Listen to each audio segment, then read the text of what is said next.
ಖರ್ಗೆ ತವರಿನಲ್ಲೇ ಅಂಧಕಾರದ ಕದ ತಟ್ಟಿದ ಮಕ್ಕಳ ಶೈಕ್ಷಣಿಕ ಭವಿಷ್ಯ, ಕಾಗದದಲ್ಲೇ ಉಳಿದ ಸರ್ಕಾರದ ಭರವಸೆ. ಕಲ್ಯಾಣ ಕರ್ನಾಟಕ ಹೋರಾಟಗಳಿಂದ ಅನೇಕ ಸಂಸ್ಕೃತಿಗಳಿಂದ ಬೆಸೆದುಕೊಂಡ ನೆಲ. ಆದ್ರೆ ಇಲ್ಲಿ ಅನುದಾನ, ಅಭಿವೃದ್ಧಿ ಘೋಷಣೆಗಳು ಕಾಗದದಲ್ಲಿ ಮಾತ್ರ ಉಳಿದಿವೆ. ಆದ್ರೆ ಇವತ್ತು ಈ ಪ್ರದೇಶ ಕಂಗಾಲಾಗಿರುವುದು ಶಿಕ್ಷಣದ ಮೂಲಭೂತ ಕೊರತೆಗಳಿಂದ. ರಾಜ್ಯ ಸರ್ಕಾರದ ಭರವಸೆಗಳು, ನಾಯಕರ ಭಾಷಣಗಳು, ಚುನಾವಣಾ ಘೋಷಣೆಗಳು ಗಾಳಿಯಲ್ಲಿ ತೂರಿಕೊಂಡು ಹೋದವೆ ಎನ್ನುವ ಪ್ರಶ್ನೆ ಸದಾ ಕಾಡುತ್ತೆ. ಅಲ್ಲದೆ 6 ದಶಕಗಳಿಂದ ರಾಜಕೀಯ ಠಿಕಾಣಿ ಹೂಡಿ ಭದ್ರಕೋಟೆ ರಚಿಸಿರುವ ಖರ್ಗೆ ಕುಟುಂಬ ಕಲ್ಯಾಣಕ್ಕೆ ಮಾಡಿರೋದಾದ್ರೂ ಏನು? ಹೀಗೆ ವಿಶೇಷ ಸಂಗತಿಗಳು ನಮ್ಮ ಮುಂದೆ ಹಾದು ಹೋಗುತ್ತವೆ.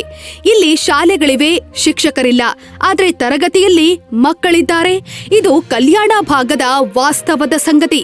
ಇಲ್ಲಿ ಶಿಕ್ಷಣ ಇಲಾಖೆ, ಶಿಕ್ಷಣ ಮಂತ್ರಿಗಳು ಈ ಬಗ್ಗೆ ಗಮನ ಹರಿಸದೇ ಇರುವುದು ವ್ಯವಸ್ಥೆಯ ಹೀನ ಸ್ಥಿತಿಯಂತ ಸಾರ್ವಜನಿಕರು ಅಭಿಪ್ರಾಯಪಟ್ಟಿದ್ದಾರೆ. ಕಲ್ಯಾಣ ಕರ್ನಾಟಕ ಪ್ರದೇಶದಲ್ಲಿ ಇಂದಿಗೂ 18,000ಕ್ಕೂ ಹೆಚ್ಚು ಸರ್ಕಾರಿ ಶಿಕ್ಷಕರ ಕೊರತೆಯಿದೆ.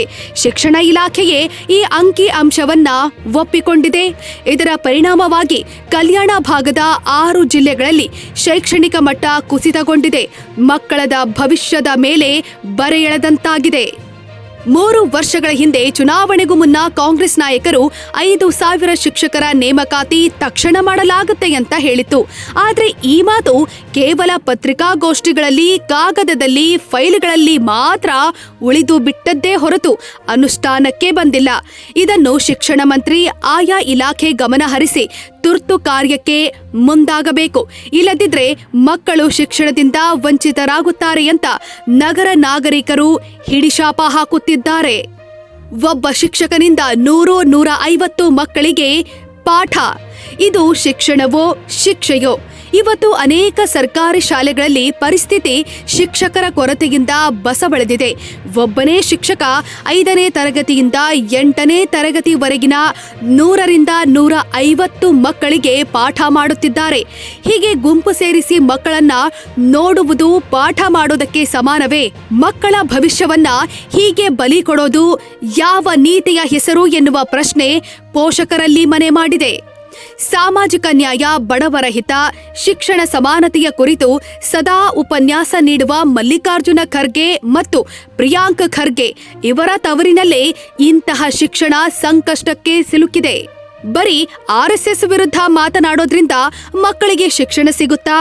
ಬಡವರ ಮಕ್ಕಳ ನೋವು ನಾಯಕರಿಗೆ ಕಾಣಿಸೋದಿಲ್ಲವೇ ಅಂತ ಸ್ಥಳೀಯರು ಪ್ರಶ್ನಿಸುತ್ತಿದ್ದಾರೆ. ಕಲ್ಯಾಣ ಪ್ರದೇಶಕ್ಕೆ ವಿಶೇಷ ಅನುದಾನ ಇದೆ, ಪ್ರತ್ಯೇಕ ಮಂಡಳಿಯೂ ಇದೆ.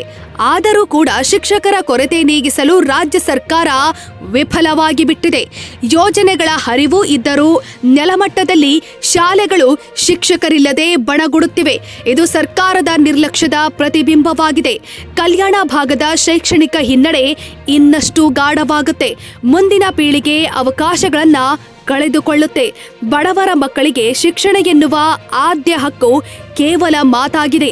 ಇಂದು ಕಲ್ಯಾಣ ಕರ್ನಾಟಕಕ್ಕೆ ಭಾಷಣ, ಸಿದ್ಧಾಂತ, ರಾಜಕೀಯ ಜಾಹೀರಾತುಗಳ ಅಗತ್ಯವಿಲ್ಲ.